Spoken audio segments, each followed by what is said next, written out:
What's up, guys? So today, back with a new episode of the Creek King. We are going to be doing a saltwater bait fishing tackle review. So we're not doing any lures. We already did that in the past video. We're going to be talking about how we bait fish. So as you can see here, we've got all of our rods. However, this is a lure casting rod. And so this rod, we'll go over the rods a little bit later. So we're going to start off with our weights. So what we have here is just a 4-ounce pyramid weight. It's pretty heavy. It's not heavy, but I use this one most of the time, unless it's a very strong tide. Another 4-ounce weight. Now this is an 8-ounce weight. I will rarely use this, but I will use it if it's a very strong tide. Alright guys, so now we're on to the swivels. So these are barrel swivels, and these can hold up. They're in the bag right now. Here, I'll take one out so you can get a relative size of how big they are. Oh yes. So that's how big they are. Not too big. But these can withstand 50 pounds. So they're good to have. Put those back. And then we're on to the hooks. So these are some basic 4-aught circle hooks. Okay, so we're on to our hooks. So now we've got these simple 4-aught circle hooks. And we will use these hooks for squid. And we use them for squid because you don't put on a whole lot of squid most of the time. And squid does not fall off the hook very easily. So we're gonna put those back. And now we have this much bigger hook. I think this is a 5-aught or 6-aught hook. And this is for when we go fishing for stripers. You put a full anchovy on this so we can fit the entire thing. I'm pretty sure these are equal claw 6-aught circle hooks. So I use these when I go striper fishing with anchovies because you can fit the entire anchovy on. And then you can really see the size difference in these two hooks. Yeah. Alright. And then what we have here is some bait thread. And what we'll use this for is when we put the anchovy on the hook, we'll wrap it around so it stays on so you don't get when a smelt comes up, it just nibbles on it, it doesn't take your entire anchovy. So it'll make it eat the whole thing. And then what we have here is some 30-pound Power Pro braided line. And it's green, which makes it cool. And so this is what I use on my rod, Joey uses on his rod, Thomas uses on his new saltwater rod. And I know a lot, I think 30-pound braid. And then what we have here is 40-pound tri-line monofilament line. So we use this for leaders. So we need like a fish finder rig, which is where you've got your, and then, yes. Okay, so now we're going on to our rod holders. These are homemade, so we actually went to P Hardware, and we just got a dog leash screw. We just screw into the grass. Anyway, we'll screw this into the mud, and it actually works really well. So we got like a 1.5-foot PVC pipe and then some hose clamps.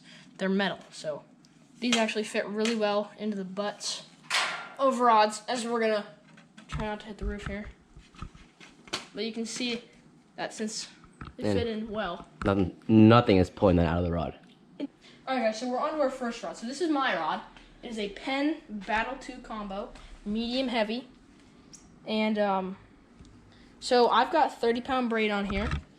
And I have caught everything from stingrays to sharks. I actually haven't caught that much on this rod. But this is actually a great rod for catfish too. So I like this rod a lot. It's stiff but flexible at the same time. So it's just a great strong rod. I think I got this rod for around $120.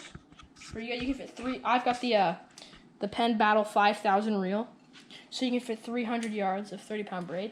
And on here I've got a fish finder rig with a 5-aught Gamakatsu circle hook, as you can see here.